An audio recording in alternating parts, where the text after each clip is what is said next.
Okay, ladies and gentlemen, it's a little bit past 3 o'clock, and that means that it's time to start another Hot Politics Lab session. Today, it is a pleasure to introduce to you Professor Rune Slothuus from Aarhus University. Rune has a long connection with me and also with Gijs in the lab when we were in Denmark, but Rune is really one of the, if not the leading scholar when it comes to the role of how citizens form their opinions, and especially the role of political parties. And he has published extremely influential work in journals like the HAPS and the American Political Science Review. His work is always rigorous and innovative, and if anybody can teach you how to frame a contribution, it's probably Rune. I'm very excited, Rune, that you came to us today via the Zoom. It's been a long time that we have not been interacting, but I'm very excited to see what you're doing. I assume this is part of your big ERC Consolidator Grant project that you're running right now. And the floor is yours for those of you who are a little new to our Hot Politics Lab session. If you're in the Zoom, you can post questions to Rune via the Q&A box, and Gijs Schumacher in Amsterdam will read out the questions, and then Rune will answer them. So that said, Rune, warm welcome, and I look forward to hearing your presentation. Thank you very much, Bert, and thank you to all of you for the invitation to be part of the Hot Politics Lab today. It's a big honor for me because when I look throughout the European map, it's very difficult to think of a place more dynamic and more innovative and more productive than the Hot Politics Lab in Amsterdam, and especially if you are interested in the kind of topics we are interested in, and in political psychology, political communication. So I'm very pleased to get this opportunity, and I will present. I'll now share my slides and get started with what I will present. Okay, we'll try. Yeah. So with this elegant introduction, I'm happy to then begin my presentation. And what I really want to share with you is, as Bert also hinted at it at the beginning, some first results from a project on party opinion that I'm doing, sponsored by the ERC. And the co-authors on this project, or this paper, are Rasmus Skytte and Martin Bisgaard, but I also draw on some insights from Love Christensen, who's part of the project as well. And what I want to focus on is what's in the title, how citizens can use party cues to reason about policy. And many of you work on citizens, some on party communications, and we know that the interactions between parties and citizens are mutual and going many different directions. And what I'm focusing on here in this presentation is to what extent the influence from parties go to citizens in a way where citizens can actually use communication from parties to learn something about politics. And so if I begin with the research question, it is that the political issues are complicated also to ordinary citizens. But the question here is, can citizens use cues from political parties to grasp the substantive meaning of policy issues? So I think that is a very important question from a political psychology perspective, and also from a broader democratic perspective, because without getting sort of the substance of political issues, how can citizens meaningfully follow democratic debate or participate in politics or form opinions that are grounded in some substance? So that's why I think it's a very important question to study if citizens then can use cues from parties to grasp the substantive meaning of policy issues. And just to define the key concept, the party cue, it's simply information about what position a party takes on a policy issue.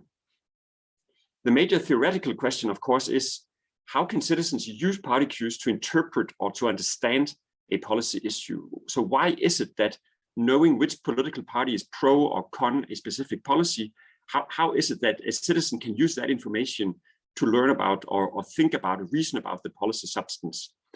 And here the argument comes in two pieces. And the first piece is about parties' policy reputations. So that is a set of prototypical positions a party takes, where each position has a corresponding salience weight. So it's simply the mental pictures people have of what the party stands for. And the idea is that without knowing something about the cue giver in advance, how can citizens use the cue to make any substantive difference? But with these policy reputations, so some parties standing for defending certain groups in society, standing for certain ideological positions, citizens can use this information to learn something about the policy by using a reputational heuristic. So citizens simply use this logic that if a party supports or opposes a policy, the citizen can then infer that the outcome of the policy, what would be the likely consequences of the policy, who would be benefited or disadvantaged by the policy, well, that would be consistent with the general reputation of the party. So a social democratic party proposing a policy on healthcare might be considered, then one inference might be that this policy would be more beneficial to low-income groups or increase equality in healthcare, whereas if it was proposed by a conservative party, people might think that it would be more of a market-based solution, potentially creating bigger inequality in policy or in health. So these are this is the logic that citizens draw on parties' reputations to make inferences about the policy. And then the question is, what inferences do people make? And I think citizens can use parties this way to do two things. Either the party cue can be used to sort of fill in the blanks that if there's not enough information in the context, the party cue can be used to sort of infer what would the policy imply. But sometimes there's a lot of information, maybe too complex information about a policy. And here citizens can use the party to interpret and prioritize the information in the given context. So different ways citizens can use party cues to substantively think about policy content. And this is a quite different view than is often taken in the literature on party cues. And just to illustrate sort of how this relates to the major perspectives in the literature, I'll speak to sort of the overall concern that many people in this literature, including much of Bert's work and other people's work in the Hot Politics lab, is this major concern that citizens follow their parties' policy positions blindly, or that people just follow along, but without really thinking about the content of the issue. And one major perspective or explanation of this is an identity-based perspective coming from work by Campbell et al. In The American Voter and later work. And here the idea is that people follow the cue of their party to signal loyalty to their group. And that sometimes leads to partisan motivated reasoning, where people are very selective and very engaged in interpreting information in a way that supports their group. So that's one theoretical explanation why parties follow their position of their party. But this perspective doesn't really provide any need for learning or grasping the substantive content of an issue. Then there's the other major perspective, the informational shortcut perspective, coming from a rational choice-inspired analysis by Downs and others. According to this approach, citizens can follow party cues to save the costs of getting informed. It takes up a lot of energy to learn about policy issues, but citizens can simply delegate to their party to figure out what is the right policy here, what is the position I should follow, and then citizens can form opinions as if they are informed, but actually avoid having to think about policy substance. I think the important point here is that even though these major theoretical perspectives on party influence on public opinion are very different in the way they look at how citizens rely on party cues, both perspectives see that citizens can follow party cues without really paying much attention to the substance of the issue or policy content. And the perspective we would like to advance is that citizens can actually use party cues to think and understand substance, policy substance. So the question is not if people can form opinions as if they are informed, but whether citizens can use party cues to get informed about policy substance. And this question signals two things. It signals a shift in dependent variable from focusing on the opinion outcome to focusing instead of how citizens reason about the policy, or how they infer something about the content of the policy. And secondly, it leads to a potentially much more constructive and positive role of political parties in a democracy. Okay, so this is the main argument. This is our question. This is how I think we do something that is quite different from existing approaches in the literature. So what do we do empirically? Well, we use an experimental design, and we use a very simple experimental design to test this idea. So basically, the question is that if we want to know if people use party cues to sort of grasp the meaning of a policy issue, a very simple way to test this would be to present the same policy proposal, but in a credible way, vary which party promotes it and see if people make a different interpretation. To measure how people understand or interpret an issue, we need to develop some new measures, and I'll get back to that in a minute. But I'll just give you an overview of some of the experiments we have conducted, and in the interest of not boring you too much on a Zoom presentation, I'll just present results from the first experiment. But we conducted 2 studies, including 6 experiments in the United States and in Denmark. And here you can see the 6 specific policy proposals we focused on. And all of these policy proposals were taken from actual legislation or actual proposals being made in the US Congress or in the Danish Parliament. And we did that to use realistic issues, of course, but also to use issues that had been passed by a broad legislative coalition. So these are bipartisan or multi-party supported proposals. And we did that in order to be able to credibly and truthfully vary the party sponsor. And in the United States, we focus on the Democrats and Republicans. In the Danish studies, we have more, we can use different parties to look at the dynamics and the effects of different parties. But the whole point here is that for our argument to work is that learning that a policy is sponsored by either the Democratic or the Republican Party, how can citizens use that to make any substantive meaning of the policy issue? Well, to do that, they need to have some knowledge in advance about the party sponsor. So they need to know something about the party reputation relevant to a given issue. And for that, we rely on many different existing measures. So this is typically measured in national election studies or in many other ways. Sometimes it's called issue positions, issue ownership, which groups are represented by the party. So these different measures used in election surveys. And the point is that let's take the healthcare proposal that we will look at here. We know that the parties in the United States are affiliated with different societal groups and have different views on the role of government in society. So going back to the New Deal from the 1930s and on, many people have the perception that the Republican Party is the party for resisting big government, but instead supports private businesses and market solutions.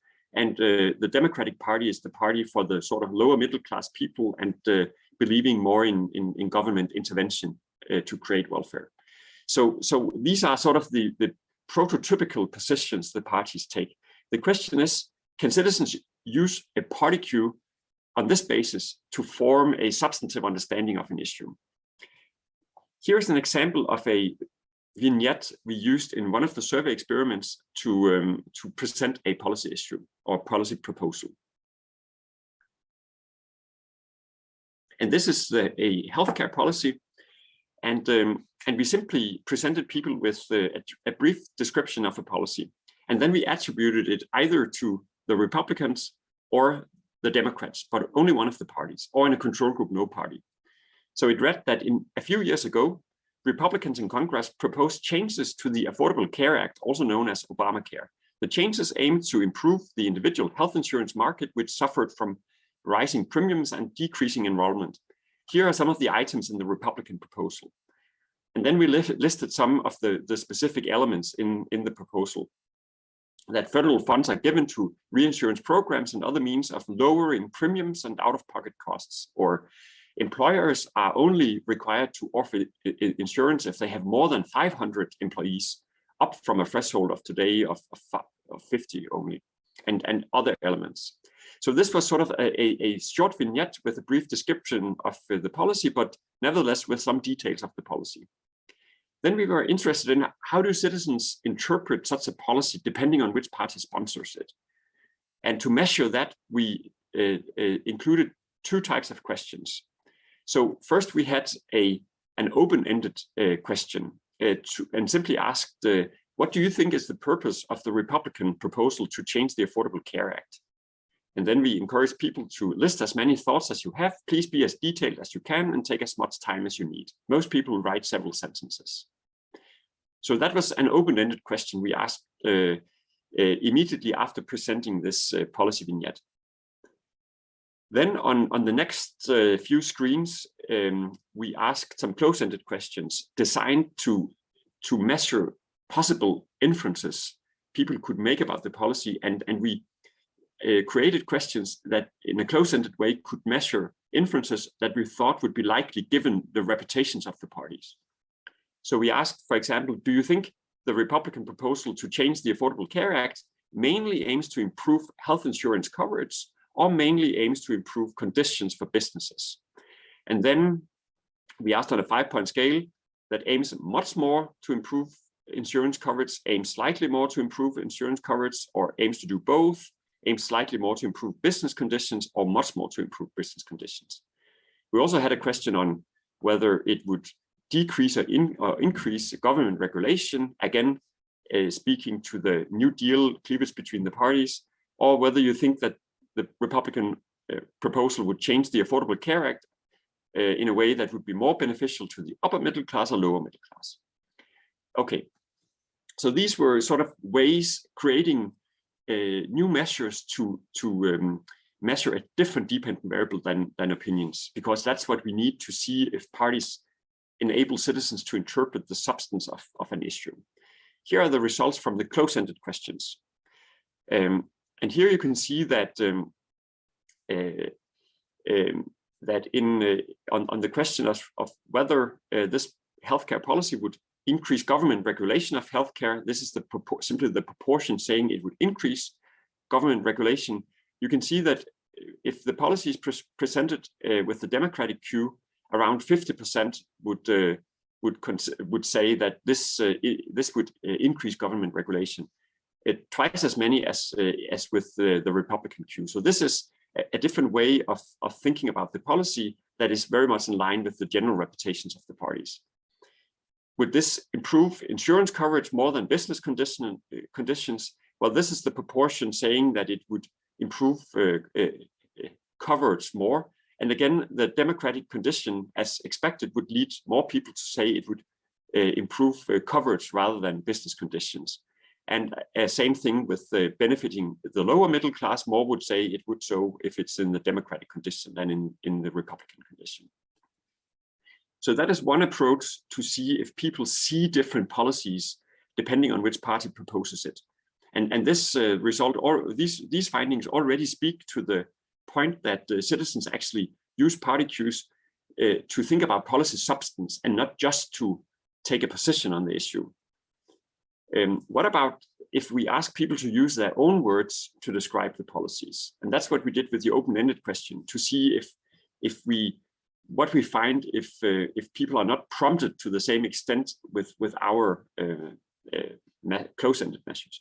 So here's what we find on the open-ended questions. And And we simply analyzed the open-ended responses in a very low-key and transparent way, I think. So we simply looked at, analyzed words like a back-of-word approach quantitatively to see are some words more distinctive for one experimental condition rather than the other. So as you see on the left side of the figure, these are words used relatively more frequently in the Republican condition as compared to the Democratic condition. And you can see words on the other side used relatively more in the Democratic condition as compared to the Republican condition. And then on the y-axis, we have word frequency. So these are the words used more frequently. And we have simply highlighted here the 10 words most distinctive in each experimental condition. So these are the words people wrote in the open-ended field.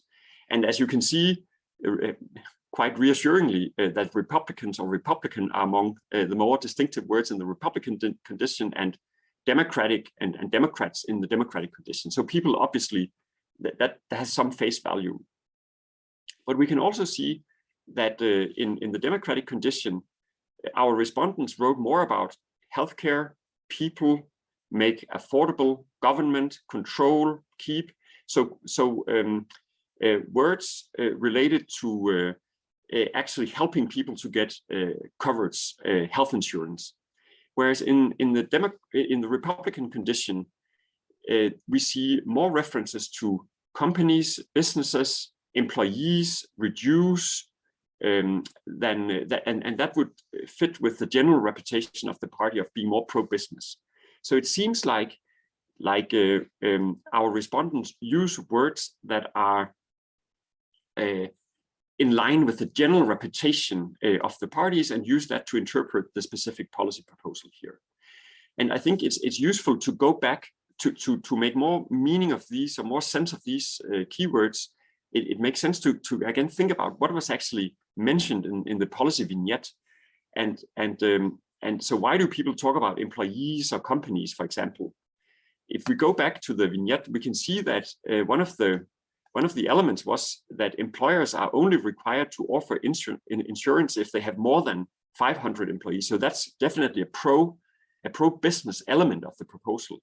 And it seems like this is the element people notice and highlight in the Republican condition, as we can see here. Of course, this is a very simple, and some would say a little superficial, way of analyzing open-ended responses. But I like this approach because it's very simple. But we also try to think about how can we still, in a very simple and transparent way, maybe get a little closer to see if the interpretation we have here is meaningful. As again, if we think of what is highlighted in the vignette. And so we did an analysis like this, and I hope you can see this table. So we simply looked again at the 10 highlighted words in each experimental condition. And then we looked at the context of each word. So what are the context? What are the closest words, or the three most closest words on each side of the key word? And if you look at employees, for example, in the Republican condition, you can see that exactly there is this reference to 500, to insurance 500 employees.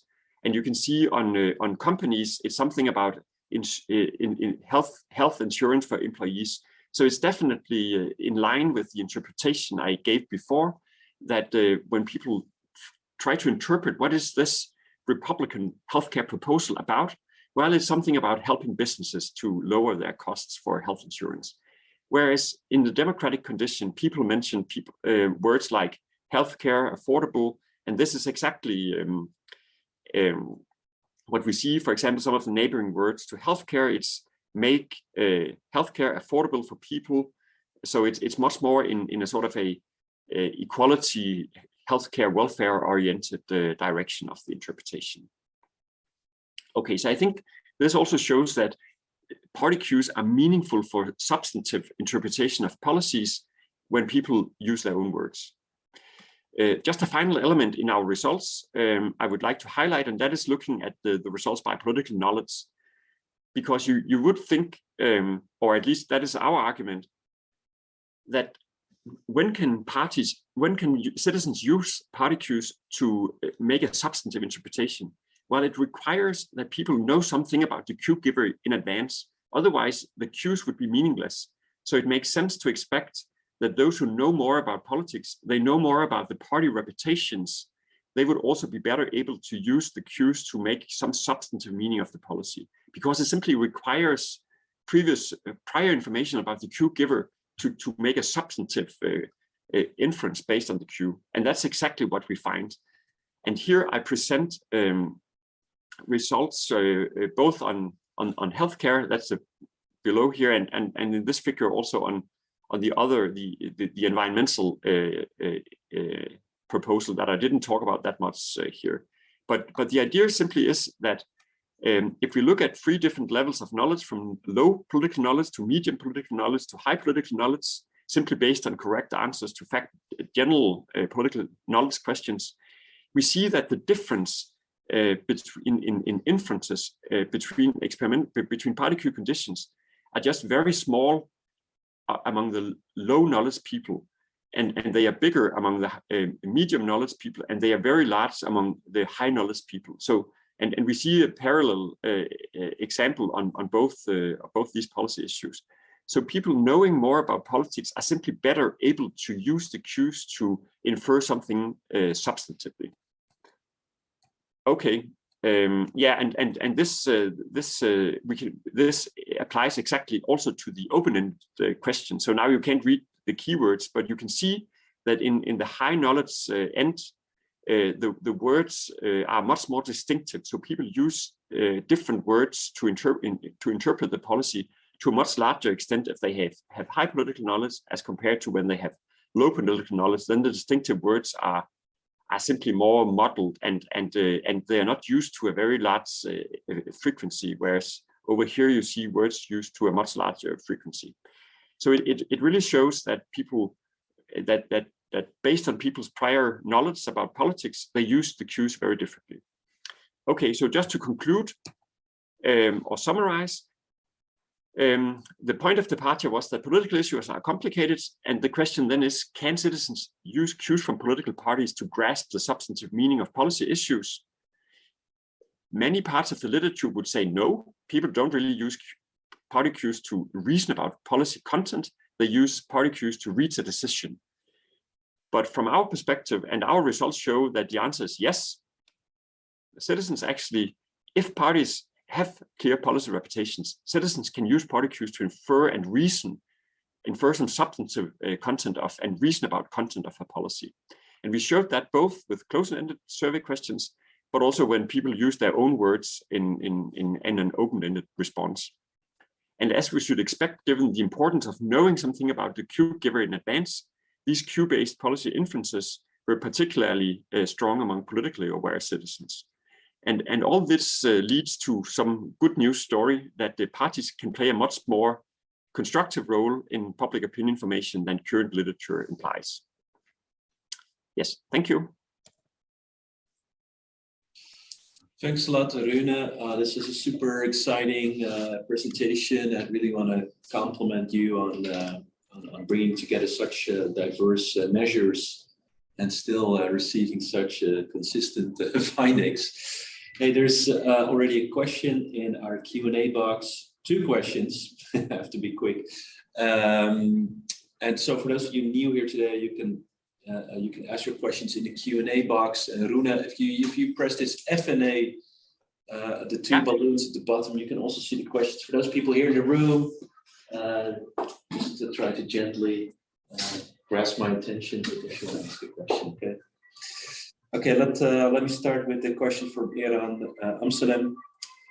Thank you, Rune. There is an interesting debate in research on partisan gaps and factual beliefs about true belief change versus partisan cheerleading.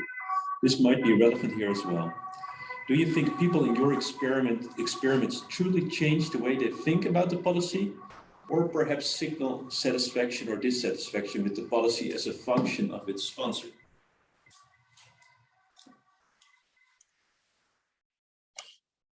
Thank you very much for this exciting question, and to be honest, I'm not sure about the answer. So I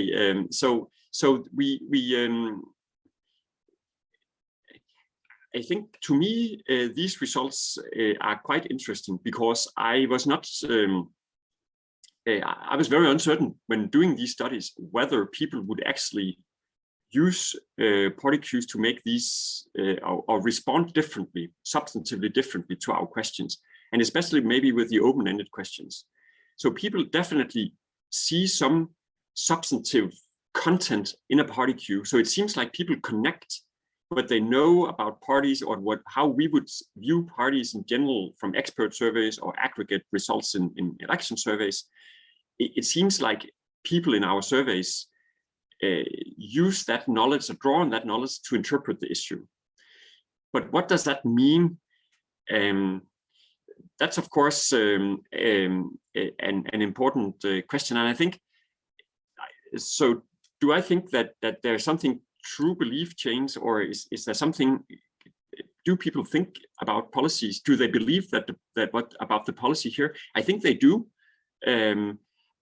And because I think the results are theoretically meaningful given our perspective, and they fit with the general reputations of the parties. And we measure this both with close-ended and open-ended questions. So but this raises two questions, and I think Aaron might hint at that. So one is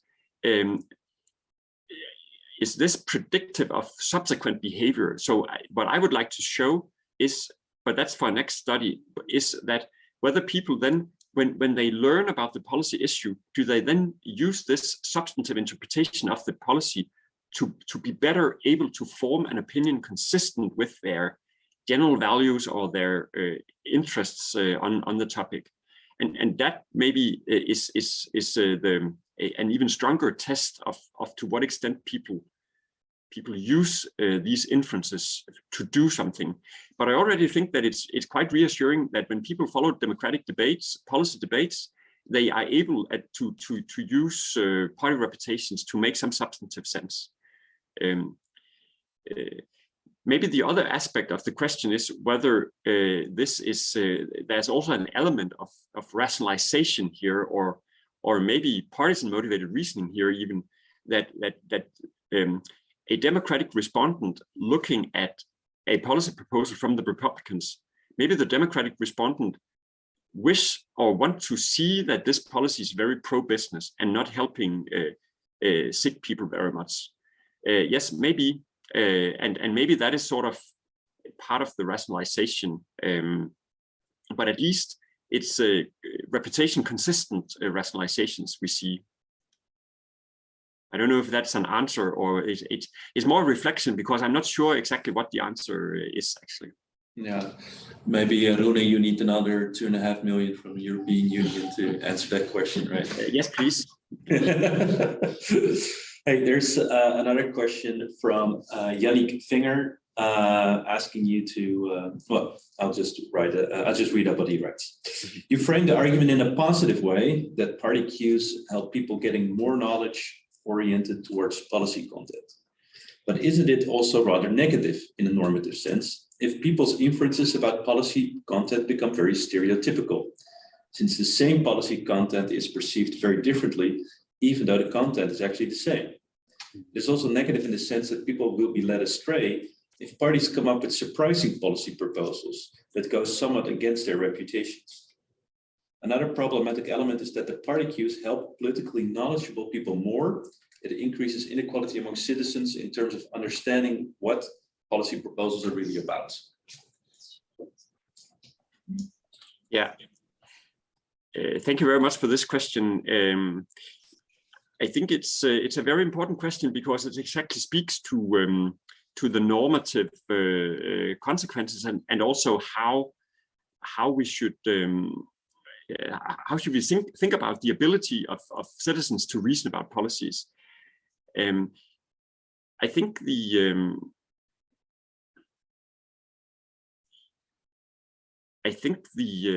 positive interpretation is justified at least to the extent that I know many perspectives in this literature who would emphasize that people do not really think about policy content, or people, once the parties are there, people are driven by identity, or people think of something else. This shows that at least to some extent, citizens also think about the policy content, even if it's rationalizations. It shows that people can make meaningful and relatively consistent interpretations. And even you would say, is this rationalizations based on partisanship? It still gives a common ground. So Democrats and Republicans might even agree here that the Republican proposal is something about business. They might have a different verdict about the policy depending on whether they think policies should be pro-business or not. But at least it's a way of showing there's a common interpretation to build on. And I think that is actually different from what many perspectives in the literature would have expected. Of course, if this should be very important, citizens should use this to act upon, and they should also use these stereotypes in an accurate way. So in a sense that we should expect that these prototypical positions people think of parties have in general, they should correspond more or less closely to reality. So they should correspond to what the parties actually enact when they participate in legislation. Often in countries like, obviously, many of the countries we know, the Netherlands, Switzerland, Denmark, other places, you often see broad legislative coalitions because that's simply needed to pass legislation in parliament. So different parties support legislation. Is that a problem from this perspective? Well, these examples are exactly policies where different parties supported the policy. So it's meaningful to vary the party queue. But I think this can be used also to learn or tell us something about how do citizens use party queues to interpret a policy compromise in a democracy. So if the Christian Democratic Party is part of a compromise, maybe they have dragged the policy towards their prototypical position. So citizens can use knowledge about which parties are part of a compromise to also infer different elements or different consequences of the policy. So I don't think it takes anything away from these results that citizens interpret the same policy differently depending on the party sponsor. It just shows that people can use party queues in a meaningful way to think about substance. Thanks, Rune. And Aaron has, in addition to his previous question, also a suggestion for you to pay people to be accurate. That's where the European Union comes in again. And testing the effects over time, that's probably also European Union, that's very expensive. But or maybe Aaron wants to throw in some money himself. Hey, there's a question here in the room from Natalie. Yeah, actually, several questions. Many thanks, Rune. Very interesting. One first comment that just came to my mind when you talked about these behavioral implications. So in Switzerland, there's a colleague of mine, they did research on when you, for the direct democratic votes, when you provide citizens with the party recommendations, they're actually able to vote more in line with their opinions. So that somehow seems to connect well to your research. Yeah. That sounds very interesting. I can send you the paper later if you want. Yes, please. That sounds very relevant. Thanks. And then the second point on the probably on the larger implications. Also, there's this in the social policy literature, this notion of Nixon goes to China policies. Yeah. So this kind of would. But it fits nice to your perspective in my view, because it kind of tries. So the idea is that if parties pursue policies that actually don't fit to their image or to their issue ownership or how you want to call it, they actually kind of they can successfully maneuver public opinion. So this would be probably, is that fitting to your perspective or not? And then a last, just a practical question. I would be interested how you measure the political knowledge or sophistication. Yeah. So thanks on these suggestions on related work, and I really like the Nixon goes to China analogy. And I think and I think that captures exactly the key idea about party reputations. So why does it take a Nixon to go to China?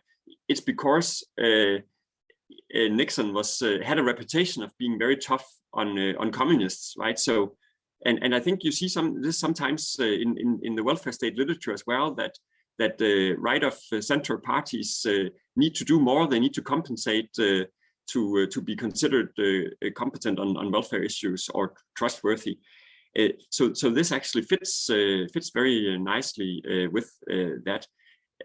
But I've been thinking of whether this reputation-based inferences of party cues or use of party cues could also be extended to that, as you mentioned, when Nixon goes to China, when a party takes a position not common to their position. So we, in one of the Danish examples, we have an environmental proposal to regulate the use of pesticides in agriculture.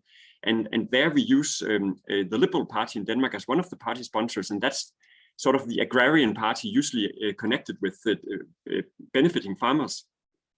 And here we see in some of the open-ended responses a more strategic interpretation. They do this to gain votes in the cities. So why would a party why would people make this inference? Are they cynical?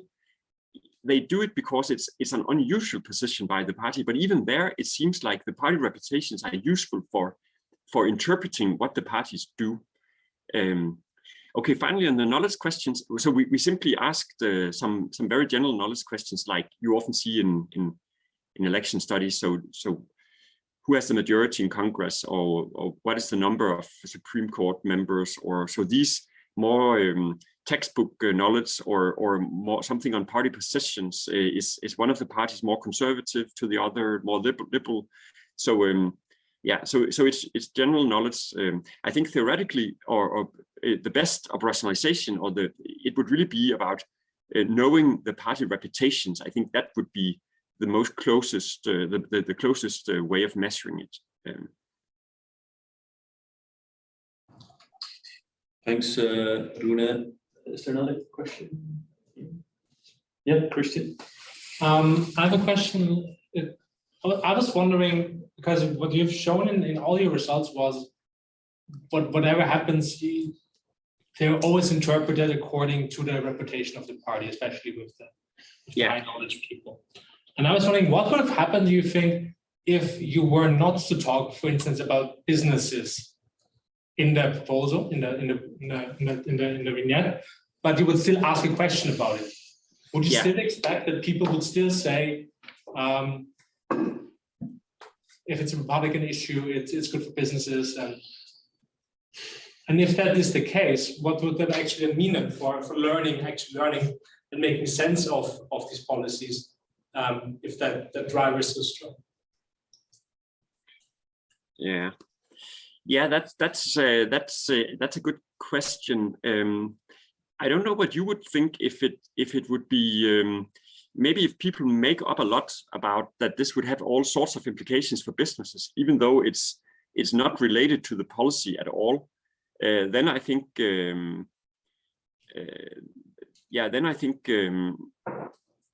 it would be less impressive, right? Or it would be concerning that. So then, is it really just like answering these questions, like quiz questions about what do you know about the parties in general?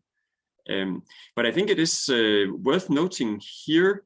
So can we test what you suggest? And I think if we compare the healthcare proposal here with a proposal, the other proposal on HFC gases and an environmental proposal, it is worth noting, although perhaps obvious, but it's worth noting that in the healthcare proposal, no one really wrote about climate change, or that the Democratic Party tries to fight climate change, and vice versa on the environmental issue. No one really wrote about that the Democrats wants to expand healthcare, or that the government should do more for sick people, or to increase coverage. So in that sense, people seem to make inferences that are issue relevant.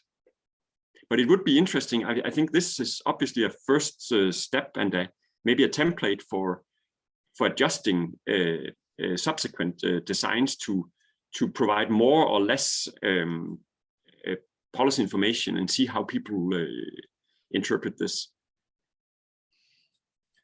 Thanks, Rune. Next question is in the Q&A box again from Matthijs Roduin. He writes, very interesting study. Your main question seems to be, do people use cues to make a decision or to reason about policy issues?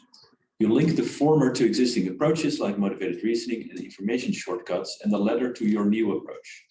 My question is this, to what extent are these really different? In other words, is your approach a new approach, or can it also be conceived as an extension of the existing approaches you discuss? And would that imply that even information shortcut approaches also involve more substantive reasoning than we often think? Yeah, thank you for this this question. I think it's a very thoughtful question and a very and it raises potential for further theorizing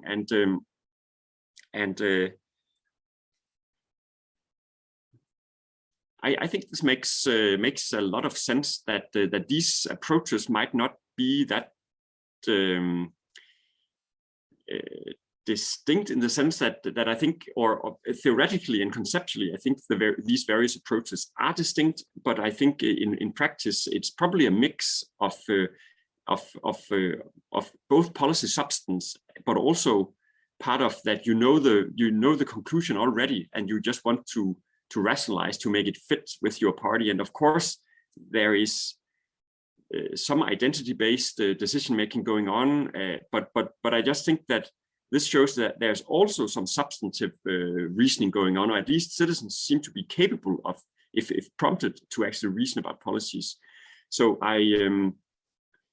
some years ago, I wrote a review piece with Thomas Lieper in Advances in Political Psychology, and there we sort of suggest that we should think of different approaches to partisan cue taking on two dimensions. Both sort of what is the fundamental motivation? So is it more of an identity-based motivation that you want to defend your party, or are you more sort of in a policy-motivated domain where you want to reach a conclusion where you support the policy that is best to you given your values and interests, even if it goes against your party? And then you can, the other dimension was you can use more or less effort, and this at least shows that people are willing to engage to some extent in reasoning about policy substance. And I think it depends, so different individuals might be motivated in different ways to either put more emphasis on their defending their identity, or more emphasis on actually getting the right policy to support their interests and values. And so I think we would see differences individually. It would be interesting to extend some of Bert's work maybe on individual level differences in how people use cues to explore this. If this was an answer, yeah. So maybe Bert also needs some European funding. Yes, definitely. Absolutely. Bert, do you have a question? Yeah, thank you, Rune. This is a very thought-provoking presentation. I've been thinking if I like this idea of introducing a new possibility, but of what cues can be for citizens. But I wonder if you give the alternative explanations enough, if you do enough in the current setup to rule these out. And this is very difficult, right? And it's not because I'm personally defensive because I believe in another theory or not. I honestly don't care all that much which one is right. But been thinking if what would happen if you would do the same experiment on a low salient issue? There, then the pre-treated policy reputation is not there. So what would happen then with the treatment effects? But also, what would happen if in the current design you would, as I understand it right now, you look what people say when it's the Democrats or the Republicans, but how some of the people that have been working on partisan motivated reasoning, they have coded it as a in or out party cue. And Yeah. if you code it in that way, do you then get more no signs of counter arguing or some signs? Truth to be told, when Yif and Ari and I try to look at counter arguing, well, you know, there's a lot of nothing happens basically. Mm-hmm. So it's all that's also all in our paper. So but I was thinking if you can do, if you want to pit it against these other explanations, if you're ready with the current data, can do a little bit more to rule some of these explanations out. Yeah, that's a good idea.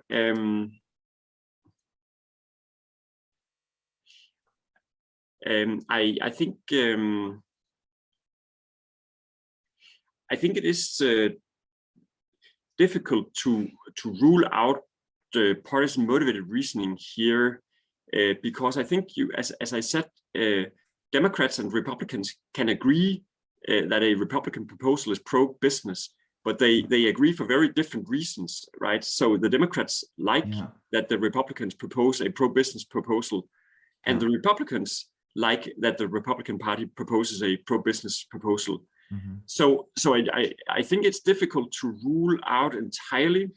At some point, we thought of maybe we could look at this by partisanship and see if the interpretations of the issues were quite homogeneous across parties, party groups, then maybe this would be a sign of less partisan motivated reasoning. Mm-hmm. And we actually find that the interpretations are in general quite homogeneous across partisan groups. Mm-hmm. But then we thought, well, it's not enough, because maybe different partisan groups like to see the policy the same way, but for different reasons. Mm-hmm. But to me, it's already a step forward to see that people actually do make these substantive interpretations of the policies. And there seems to be a lot of policy reasoning going on in response to the Q, and not just people write, this is a bad proposal, or I don't like it, or so there's a lot of substantive considerations included here. And I think to me that is very different from the existing approaches, what the existing approaches in the literature would have expected. Yeah. I don't think it's inconsistent with the heuristic perspective that you could use a Q to as an informational shortcut, but I just don't think this perspective, heuristic perspective in the literature has sort of taken into account that citizens would bother thinking about policy substance. But I think that is an important observation in itself, that citizens actually do reason about policy content. So just quickly on the first part of your question, Bert, that was what if we looked at a low salient issue, or maybe an issue where it would be difficult to apply a general policy reputation of the party.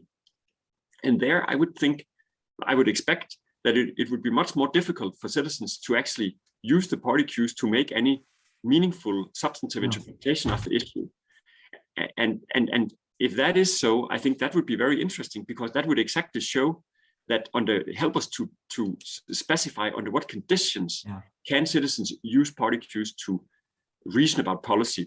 And that's why an important element of the ERC project is also to work cross-nationally in a more systematic fashion, where we try to, for example, use different cleavage structures in different countries. Like maybe in the Netherlands, the secular religious divide would still matter to some extent. So that would be a meaningful. So party reputations on this dimension would still be meaningful, whereas in the UK or Denmark, much more secular political systems would this wouldn't make sense. But that is something that I think is quite difficult to work with. But and that's also, if any of you have any interest in this or have any ideas, you are more than welcome to contact me. And I actually hope to make this work to work with experimental designs across countries in a way where we can take the real world variation across countries into account.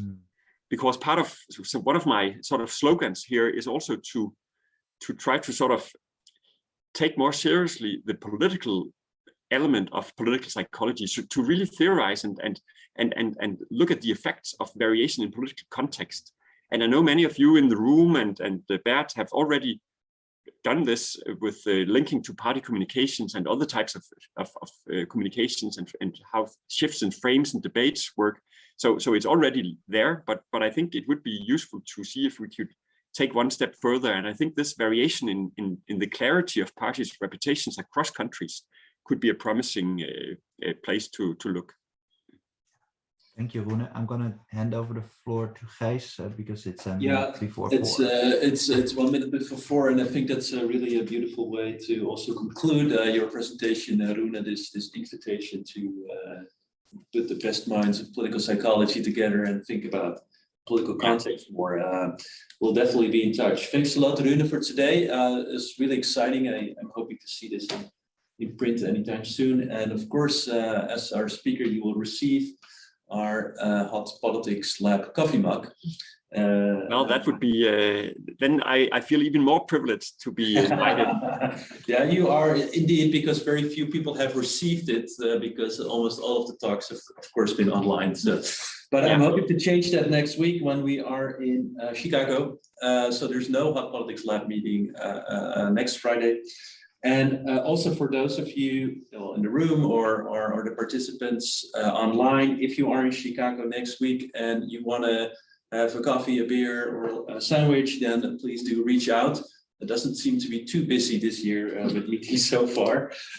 So I'd really be happy to hook up. And Christian and Mike and Isabel are also going. So as I said, there's no meeting next week. And in fact, we're going on a small Hot Politics Lab break because we have to go to conferences and then another conference. And now we have to go to church and there's a holiday. We go to church again. And then it's May 13th. So that's in 6 weeks.